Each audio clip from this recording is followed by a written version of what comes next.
Well, I know COVID. I've cut my teeth on COVID. And it's like I say, the pathogen never really went away. So if you treat, and the pathogen, by the way, is easily treated with antiviral herbs that are big in China.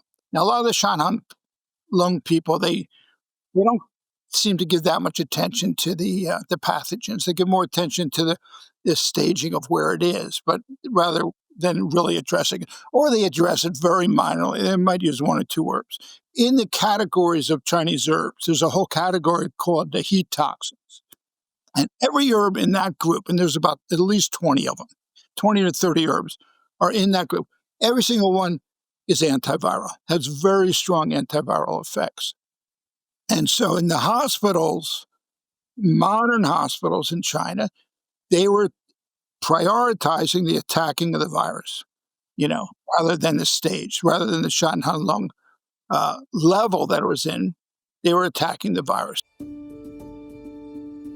All right, welcome everyone back to the Yosan University 39 Gen podcast. My name is Sean Trace, and I am here with an awesome guest today.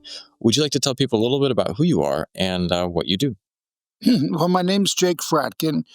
I bill myself as a doctor of Oriental medicine. My son, who's an acupuncturist, says, no, that's the wrong term. You got to call it East Asian medicine. But I've been in this field for almost 45 years, and I started with Oriental medicine, and it's politically incorrect. So East Asian it is. I practice traditional Chinese herbal medicine, and I practice traditional and modern Japanese acupuncture. I've been in the field a long time. I started my studies in 1975. There was no schools back then. I apprenticed acupuncture with a Korean acupuncturist, Dr. In-yeon Moon, who I studied with on and off for 7 years. And he was strictly into meridian therapy, which is really an offshoot of Japanese acupuncture. Chinese medicine, herbal medicine, I got into because I felt that acupuncture could not really raise the energy of my patients. And so when they were very energy depleted, it was not enough, at least not what I was doing. I've discovered since then that the Japanese will use a lot of moxibustion to get the energy higher. But back in that day, I didn't do that much moxibustion. So I got very interested in first diet, and that didn't work. Nobody wanted to change their diet. And so then I got interested in Chinese herbal medicine, which was a real connection for me. I really loved it from day one. I started by studying in a Chinese herbal pharmacy in Chicago, kind of apprenticing there and learning the ins and outs of street herbal medicine, and with a wonderful teacher, Dr. Lau, who ran his pharmacy with his family. Then later on, I was recruited to teach at the Midwest Center, which is in Chicago, and we were approached by an herbalist from China who needed a green card, and could we employ him? And it turns out he was a brilliant herbalist named Dr. Guo Zhengong, who was from Lanzhou, and we kept him. And because I studied Chinese in college, I acted as his interpreter and translator, and together we created. First of all, we created a course in materia medica, and then we created a course in formulas. And there's very, very little written material that we could go to. It involved a lot of research of how to break ground to teach herbal medicine. And so that's how I cut my teeth. Plus, I learned good pulse diagnosis from Dr. Guo. I interpreted for him when he had patients and so on. So for me, it was a very good crash course. That was in the early 80s. In 87, a course was being offered in Beijing for herbal teachers to come do a specialized course.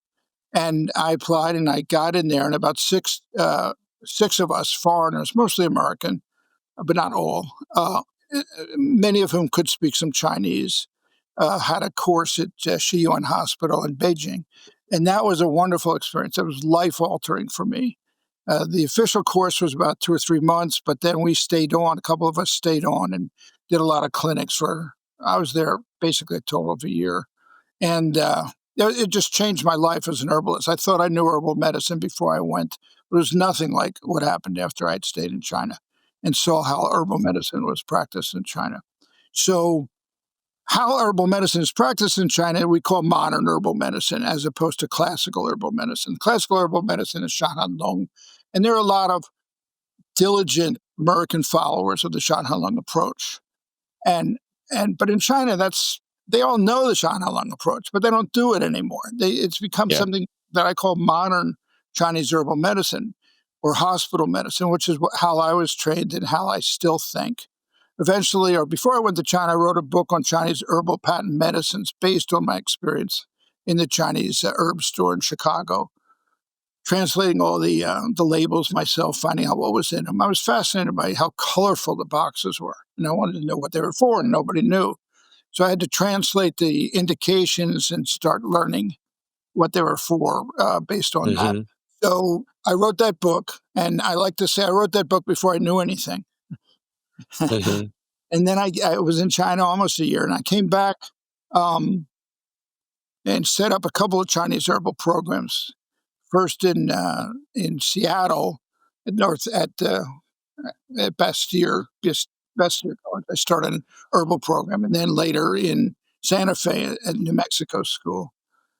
So I started a couple of herbal programs, Materia Medica and prescriptions. And then I rewrote my book on patent medicines 10 years ago, and it was a much better version than the original version. Let me show you what I have here. This was my not the original. There was a predecessor to this, but this book became like a herbal uh, what do they call it? Physician's desk reference, and it had a lot Yeah. of illustrations which people loved. And I talked about hundreds of medicines in here, but it turns out a lot of those medicines were not GMP. They were in from Hong Kong or in from uh, Taiwan, and there was problems with some of them. So then I came back and wrote this book about 10 years ago, where I concentrated on 225 important Chinese herbal patent medicines. And I love this book. I think it has not only knowledge about the formulas, but it's also a lot of my clinical experience with the formulas and with the diseases that they're trying to treat. I'm very proud of this book. And if you're interested, I sell it on my website. That's awesome because, I mean, anytime that I hear stories about the foundation of the medicine in the US, one of the things that is frequently mentioned is like the textbooks weren't there. There were not reference material. Now students will go to acupuncture school, and one of the things I loved about it, Yosan, was there was a great library. There's a great library of content, and it's only gotten better now with Dr. Robert Hoffman having really picked up as many different books as he can, and all of these are there and that you have access to them. But to hear the people that were getting this field started in the US, there was nothing. And then people like you came along and were creating those things that we are now referencing, which is awesome. Yeah. We had a little club of early pioneers, and we would just share information. Usually versions were Xerox, just Xerox information that we that we shared, and that's how we put it together. Eventually, I was commissioned by Red Wing to write this book called Practical Therapeutics of TCM, which is still a great book. Um, really sums up how diseases are treated. I don't know how they must have about 100 diseases in here, and I helped put that book together, and that helped launch it. But you're right, we didn't have anything back then. We had nothing. So when Dr. Guo and I taught, we were giving out handouts, and everything was on paper and Xerox. We don't even have Xerox anymore. we, Right. we have copiers, you know. So Oh yeah.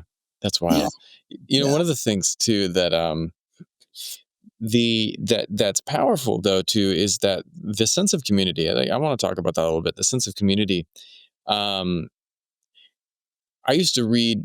Um, there was a story in my hometown. I lived in Northern California, Napa Valley, and there was a story about the Chinese community that had a camp that was up there. And the story was like there was an herbalist there, and he was, would go and find plants, native plants, and just look at them. And it was so fascinating to think about.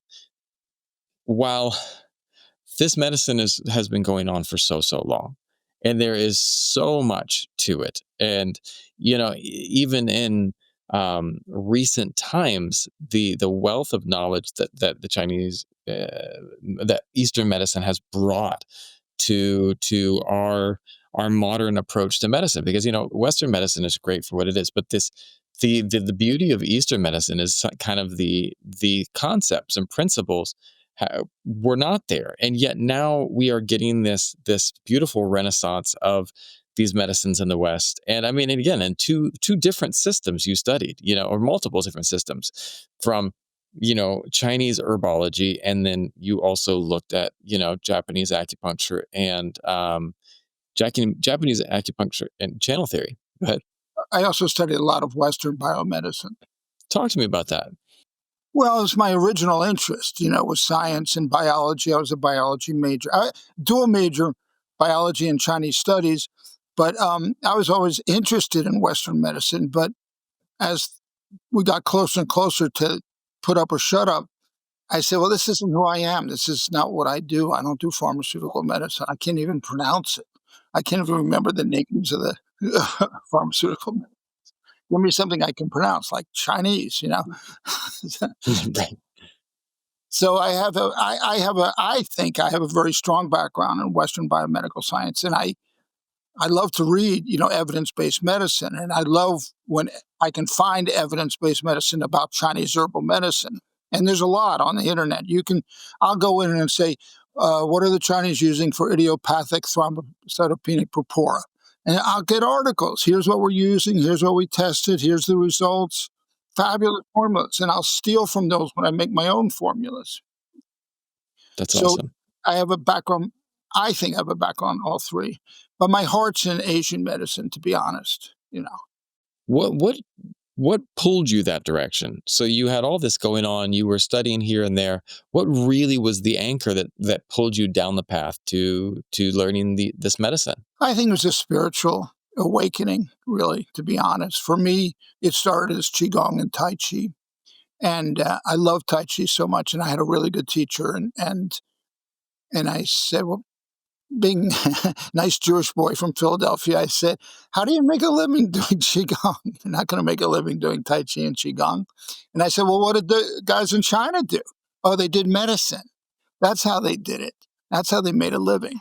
And I was always interested in medicine, so it was a natural progression for me to go, starting with Tai Chi, getting deep into Qigong, and then finding herbal medicine. My first teacher, Dr. Moon, who I apprenticed with for almost 7 years, was a meridian therapist. And everything was balance the meridians. I don't care what their symptoms are. I don't care what their problems are. Balance the meridians. One time early in my career, first year, and I called up Dr. Moon, and I said, Dr. Moon, I have a patient with type 1 diabetes. What are the special points I should use? And he says, I taught you. I said, no, we never talked about type 1 diabetes. I taught you. Balance the meridians. Clunk. That's awesome. Yeah. Though it's beautiful because the medicine, one of the beautiful things is right now, there is so much evidence-based medicine, and there is so much of a great synergy. So one of the beautiful things is that the diagnosis can be done entirely without a Western diagnosis. The idea of balancing the meridians to kind of find. I had a health problem. It was one of the reasons I actually had to take a sabbatical from school. I was in LA when the swine flu hit, and I got really bad case of swine flu that went deeper. And one of the things that happened was I would talk to people about my symptoms, and people were like, that makes no sense whatsoever. But then what I was describing was completely Shang Han Lun stuff. And I was like, I don't know what's going on there, but I feel it out here. I suddenly feel like these chills. Now I've got a fever. And then like right here on this outer side of my leg feels like something's going on there. And like my teacher was like, oh yeah, the pathogen's into the Xiaoyang. And I was like, well, what does that mean? What does that mean in Western? And I was going to Western doctors and they were like, we have no idea what you're talking about. And the pathogen kept going deeper and deeper and deeper. And finally it made it all the way into my heart. And they're like, oh, Western doctors are like, now you have a viral, epicarditis. And I was just like, and I was, oh, how did this come about? And then, and I just got really weak and got wiped out. But my acupuncturist was the person who was able to, and herbalist was the person who was able to pull me back. And she's like, I don't know what's going on with Western. They are working on your diagnosis and they can do that. They will keep doing that. And we let them treat and do the way they do it. But she's like, we are going to start working with Shang Han Lun. She started getting me on the Shang Han Lun formulas. And she was a big Shang Han Lun person. And she was just, Moxa was our best friend. And, step by step, we started to hammer at it and drive the cold pathogen out.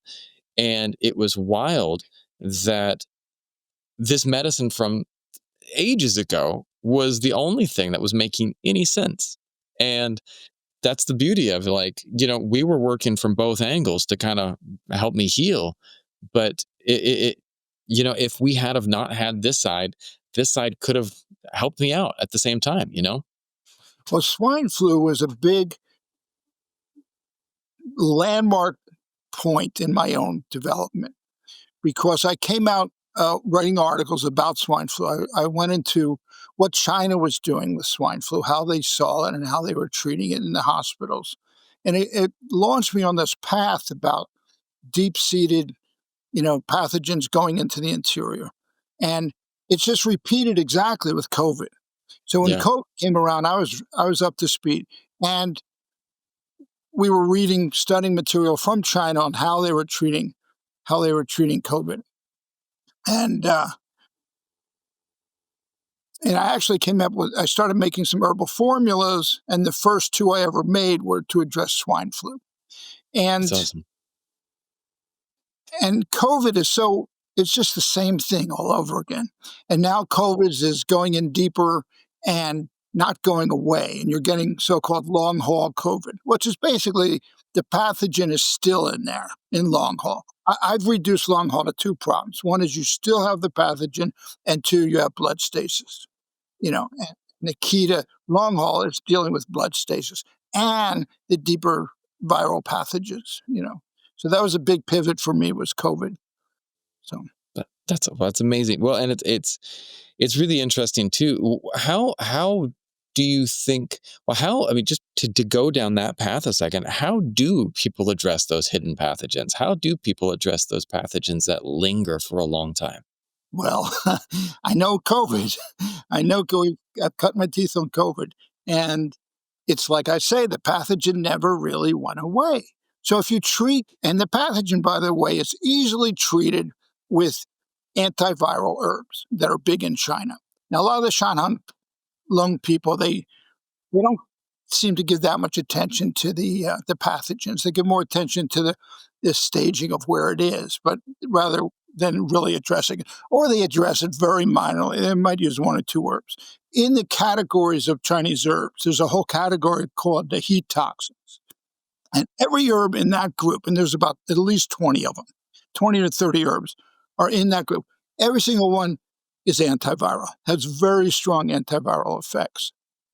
And so in the hospitals, modern hospitals in China, they were prioritizing the attacking of the virus, rather than the stage, rather than the Shang Han Lun level that it was in, they were attacking the virus. And when I was in China, I became really fascinated with their history of dealing with viruses. So in the early days of the Chinese Revolution, in the mid-50s, there was a mosquito-borne encephalitis going on in Beijing. And it was bad. And everybody was getting it. And the government was very dedicated at that time to dealing with these kind of crises that affected the society as a whole. And they said, how do we treat this? How do we treat this? And they came up with just using one herb, Isatis banlangun, and they would get those 55-gallon drums, and they would just cook up Isatis banlangun in these 55-gallon drums. And they told people, your job is to take 2 doses a day, and we will dish it out for you.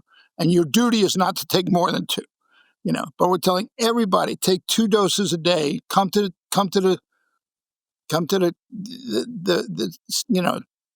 and we'll give it a dose and take twice a day. And they resolved the crisis this way. It wasn't about mosquitoes. It was about get the right herb. And so Asadis Balangun became very famous after that. And it started this whole pantheon of antiviral herbs that they very much rely on when there's a viral pathogen. Even though historically, when you look at viral pathogens, they were lumped under toxic heat, heat toxins. And before that time, there might be 1 or 2 herbs that were seen. In the yin xiao formula, you had a couple of herbs, and that was it. Now we have something called ganmaling, which it's 5 times as strong as yin xiao for common cold, because they have a lot more antiviral herbs in there. Do you know the ganmaling formula? Maybe not. No, I don't. Yeah, in China, it's the #1 most popular product, and it's used for colds and flus, #1. And it uses 2 herbs that come from Taiwan. Okay. So they didn't even know about these 2 herbs until 1988 because there's no communication between Taiwan and mainland China. So these 2 herbs get into ganmaling, and now the Chinese see this, and they start growing those 2 herbs. They're very unusual herbs. You won't find them in traditional materia medicus. And they brought that over. Now, ganmaling is the most famous, most popular, most bought formula in China. That's for amazing. common cold. But it's very strong, and you can use it in things like flu and even COVIDs. There are stronger things now, but they're very good. This is what the ganmaling formula looks like. There we go. That's awesome. Now, as you were learning and getting all of this under your belt, when did you start to go toward meridian therapy and Japanese acupuncture? What pulled you that direction? I started in that direction. Okay. I went to TCM after meridian therapy because my teacher was Dr. Moon. When I started studying, there were no acupuncture schools in the United States. I started studying in 75, let's say, although I started studying Tai Chi before that, but I started studying acupuncture in 1975. There was only one acupuncture school, New England School of Acupuncture. And then a little bit later was Kodatama in New Mexico. Very few schools. By the late 70s, more schools started. San Francisco had American, and there was California school down in L.A., but there was no schools when I started. So I was in a Tai Chi group in Chicago. We were very dedicated. 3 of us were very interested in acupuncture, although we didn't really know anything about it. And one of them said, hey, there's this Korean teacher who's teaching some classes on acupuncture. And we jumped on it. On it. And this guy was brilliant. He was just brilliant, a brilliant, brilliant man. And his whole thing was meridian therapy because he was raised in Korea. And in Korea was occupied by the Japanese. And so the Japanese acupuncture influence was very strong there, as opposed to TCM. TCM at the time was not very strong in Korea. Yeah. It was there, but it was background. But meridian therapy was always the thing in Japanese acupuncture, which really crystallized actually later than really starting in the 1950s, the 60s, the 70s. Meridian therapy got very solidified in Japan, but it wasn't ever heard of in China. They didn't know what you were talking about. The Japanese think the Chinese are terrible acupuncturists. And the Chinese think the Japanese are terrible acupuncturists. They just don't see eye to eye on this at all, and probably never will. Yeah. And the revolution, the Chinese Revolution kind of shut down alternative random theories or practices of acupuncture. And it's not like they shut them down maliciously. They shut it down because of practicality. And I'll explain that in a minute. But there are small schools of acupuncture in China that after 49 fled to Hong Kong, Taiwan, Korea, Singapore, Vietnam, and they survived in those outlying areas. But in China, meridian therapy of any sort was just not developed. And why is that? It's because the herbalists were in charge, and Mm, the TCM. And Zhou Enlai's wife wanted to establish TCM medical schools in China, which she did, which is the reason any of us are doing herbal medicine is because Zhou Enlai's wife started universities of TCM. mm, And it was all herbal based. Now, of all the kinds of acupuncture, and there's really probably maybe 30 different schools of acupuncture in China before 1949, small family traditions. There were, mhm, you find Dr. Tan now. That would be like one of those traditions. But the herbalists were in charge of the university. So there was one school of acupuncture, which was TCM acupuncture. And so they mhm. said, "Sus, we don't have to teach two different ideas here. We're just going to teach one idea." And they took the acupuncture theory that dovetailed the most with 8-category TCM. Makes sense. It's interesting because as you say that, when I moved to Asia and I lived in Vietnam, I was going to meet some acupuncturists, and one of my friends studied in China. So what he was doing looked very similar to what I had studied in California. But then he was Yeah, like, "You got to check out some of these other people." Like he sent me to some other people, and they were doing things that I had never seen, and it was completely different styles. And I was like, "Well, what is this?" And they're like, "Well, that's the style from here." And I was like, "It's you're talking very about different." talking about Yeah, Vietnam. in Vietnam, yeah, and so the formulas were different. There was a lot of different things that they were doing that I was like, "I've never seen that formula. I've never seen these herbs." And he's like, "Well, no, those aren't herbs are not from China. Those herbs are from here. That's stuff that we do here." And so, like he took Bak as like North medicine, and then Tuk Nam was what in the Vietnamese. That's the Vietnamese herbs, and they have their whole set of herbs that follow similar, they have different flavors, different going to the different organs, but it was just a whole different type of different herbs. Yeah. There was a very famous Vietnamese doctor of his system, Nguyen Van Ghi, who never practiced in Vietnam. When he was 18 years old, he went to medical school in France, took with him a book that he found, taught himself acupuncture, That's wild.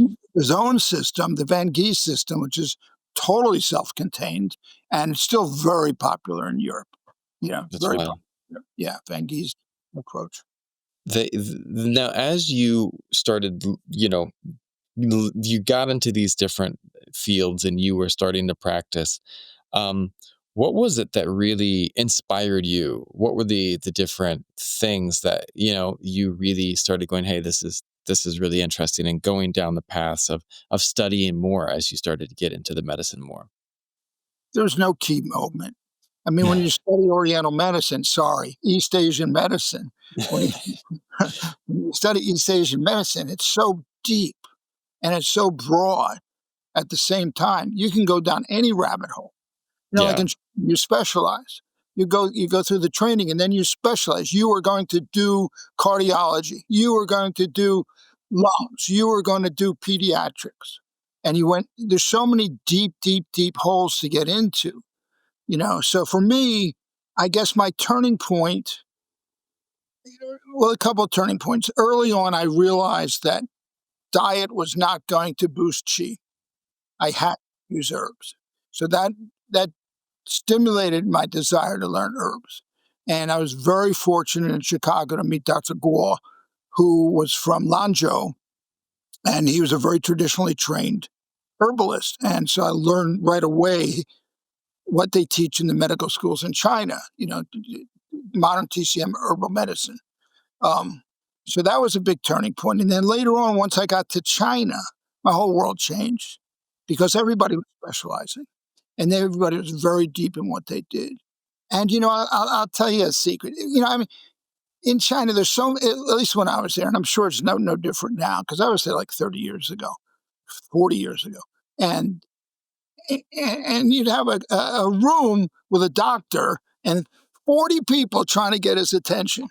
And yeah, when one person left the chair, another person elbowed ahead and sat down in the chair. And the hospitals did not keep any medical record. The patients Wow. had a book, and the doctor Wow. would look at the book, and they'd see the last prescription that was written. It was just the prescriptions that were in the book. You look at the Hmm. last prescription, he'd know the whole case. He'd know everything about you medically and would Hmm. work for ask you a few questions.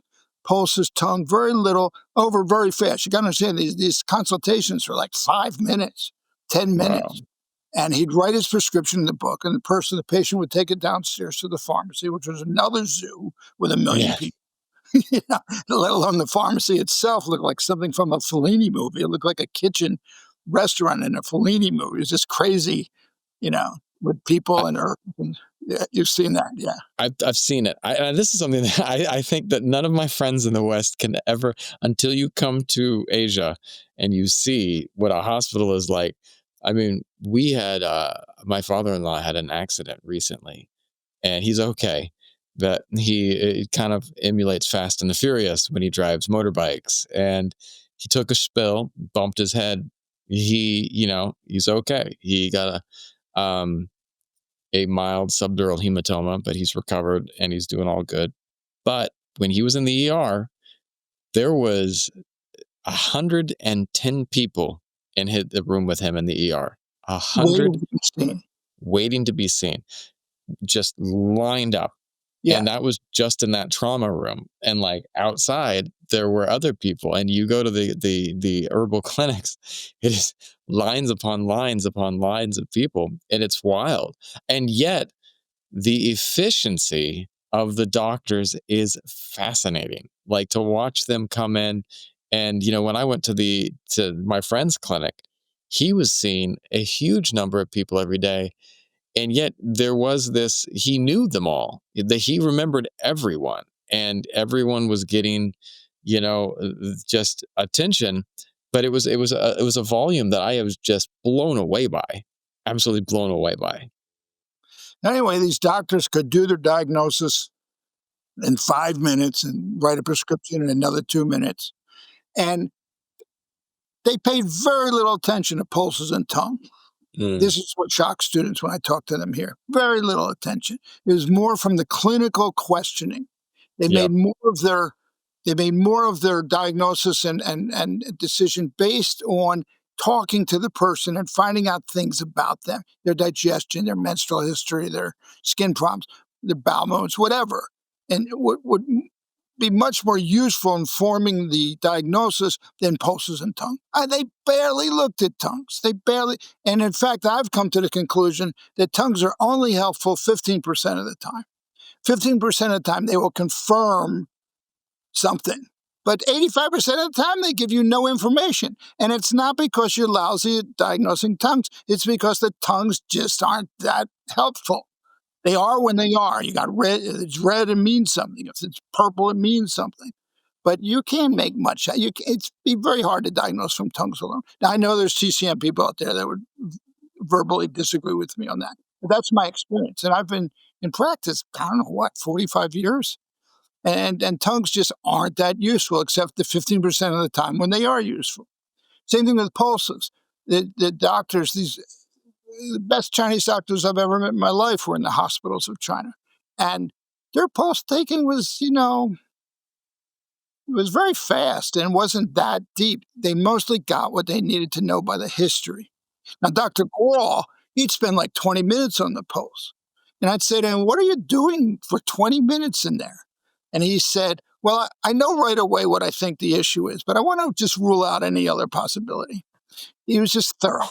He was just thorough. But I think it's overrated. But that's, that's not going to make me very many friends in the TCM world. Well, that's awesome, though. I mean, I love that I love differing opinions, and I love hearing that because I had another professor that said that along the lines, and he's like, you know what, I never, and his whole thing was, we would sit there, and he's like, he would do a quick tongue of pulse, and then, but yet he would spend a lot of time asking questions.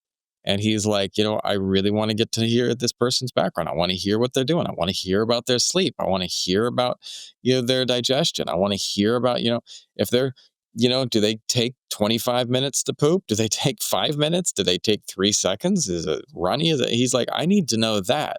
And, Yeah. and, and he as well said that Yeah, he's like, everything else confirms. Like, if I feel the pulse, and then, yeah, of course, it's wiry. Or, look at the tongue. Yeah, tip is red. Okay, there we go. That's what I thought it was going to be.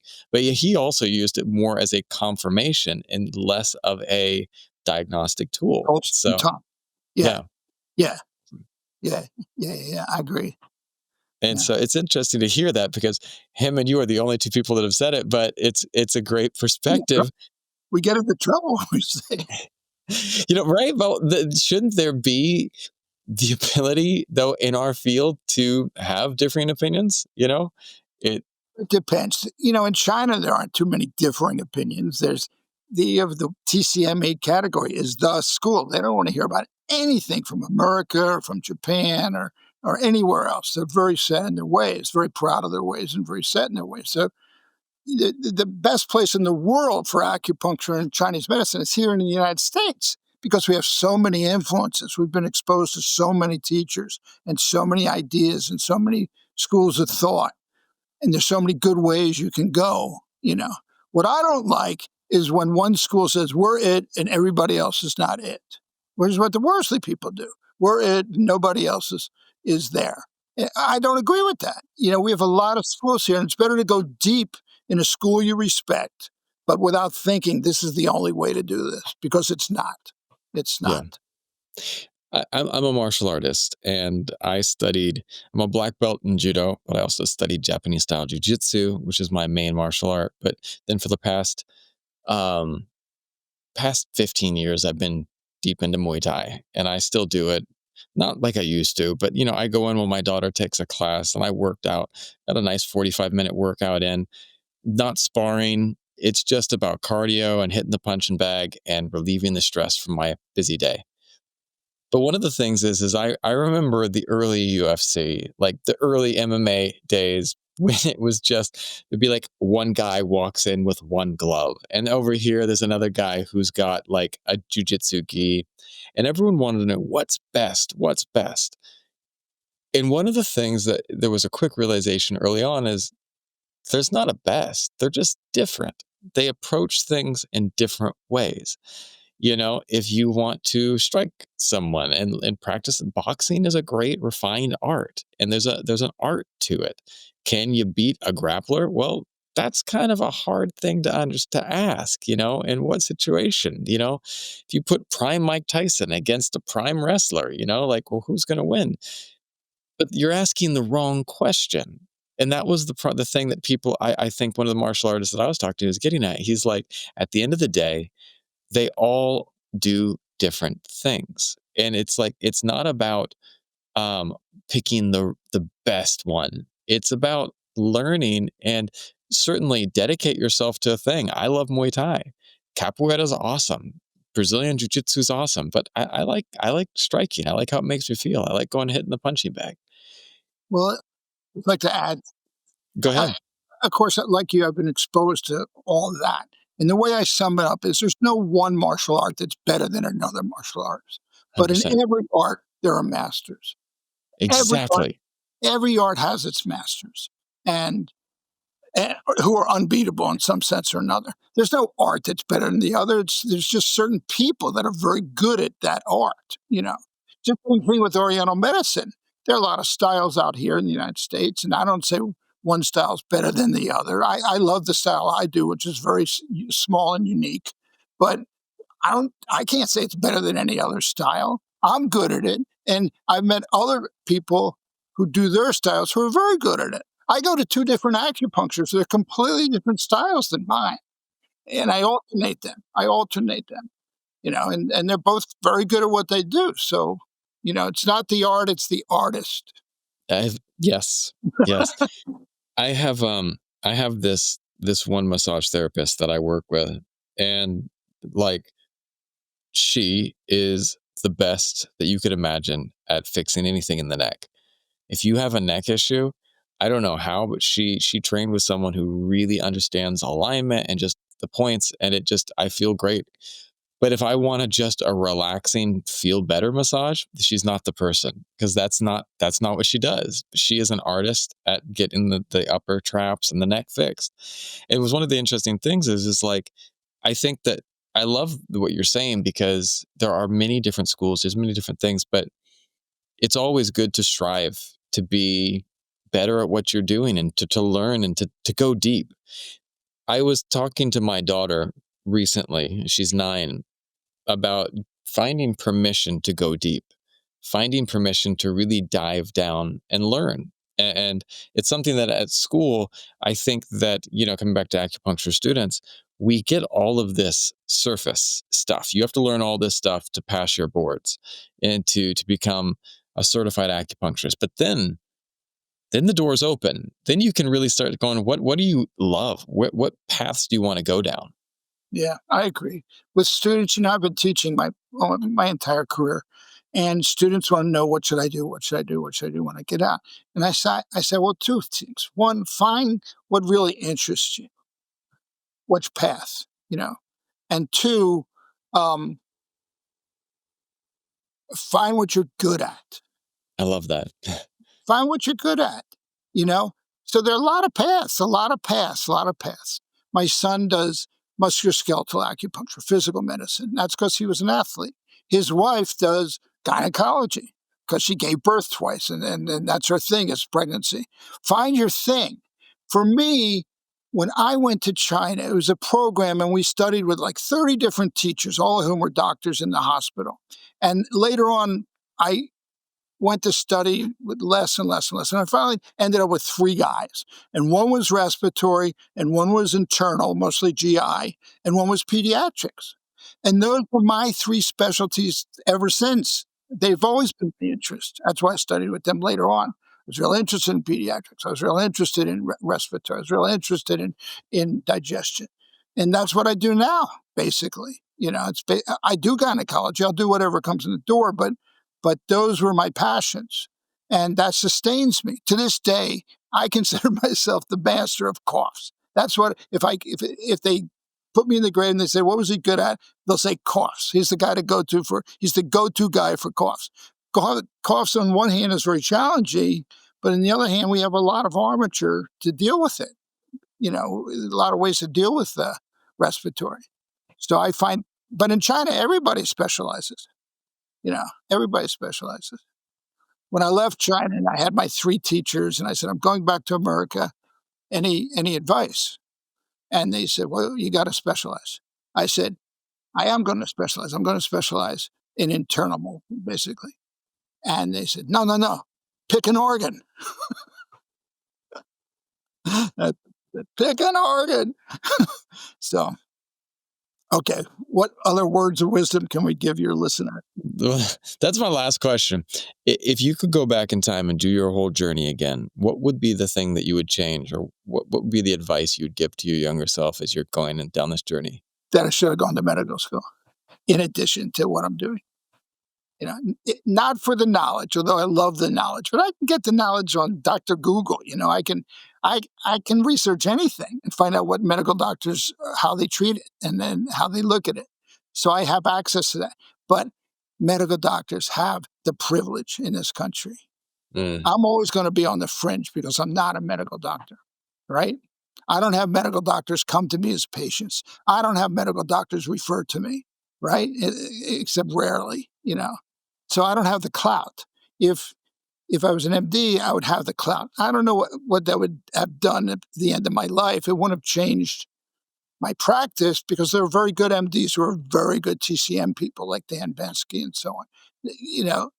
But that's my one regret but it was not to be. I was not that person who could do all that studies that it takes to be a medical doctor. I don't care about gases and math. I just don't care, Oh, the math was what kept me. I was pre-med when all that math, man. I was like, not my cup of tea. Yeah. And Oriental medicine is very fulfilling. My deepest person is Qigong. And Qigong is all about energy. And acupuncture channels is all about energy. And organs are functioning based on energy. Yin yang, qi, blood. That's Chinese medicine. That's Oriental medicine. Asian medicine, East Asian medicine. That's what we do. And that's my ground. That's who I am. And I have a busy enough practice. I'm happy with what I do. I help a lot of people. You know, I have a good That's awesome. reputation as a teacher. That's great. Yeah. What Qigong advice? If someone who wants to get their energy moving more, what would you tell them to do? Well, if they're an acupuncturist, what I tell Yeah. them to do is do the meridians in sequence. Down the Mm, lung channel, up the large intestine channel, down the stomach channel, up the spleen channel. You circle all the channels. So I do that every day, at least 3 rounds of meridian circulation. Then I also do a certain 8 extra channel sequence, same idea. And I do 3 rounds of that. So I like meridian Qigong, where you move the Qi. The other Qigong is just Dantian Qigong, Dantian Qigong, chakra Qigong, But Qigong is like saying sports. It's a yeah. very broad term, It's super broad. There's no Qigong. What is Qigong? Qigong literally means energy exercises or energy work. That's what it means. You're working the Qi. And it's like sports. You're going to do football. You're going to do soccer. You're going to do, ultimate frisbee. What sport are you going to do? And so Qigong is a very generic term. But the idea is your mind is leading and controlling the Qi. Now, I have a website. On my website, I have a lot of articles. I have a whole section on articles on Qigong and Tai Chi. So people want to look at that, they can look at that. The other thing I would recommend in this interview is get my book. Get my book. I have it on my website, and it's called Essential Chinese Formulas. And it's not just about the formulas, but it's my clinical experience with the formulas. There's a lot of insights in there. It's pretty short. Each product only has maybe 2 pages, or 1 or 2 pages. So it's real quick reference in the clinic, quick reference, you know.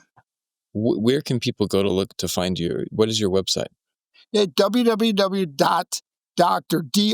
Jake Fratkin, Jake Fratkin, Fratkin.com. I also have another website called Jake Fratkin Photographs, and I have a lot there in my experience in China, in the hospitals. You want to know what Chinese hospitals were like in 1987? Go to my website and you'll see what they were like.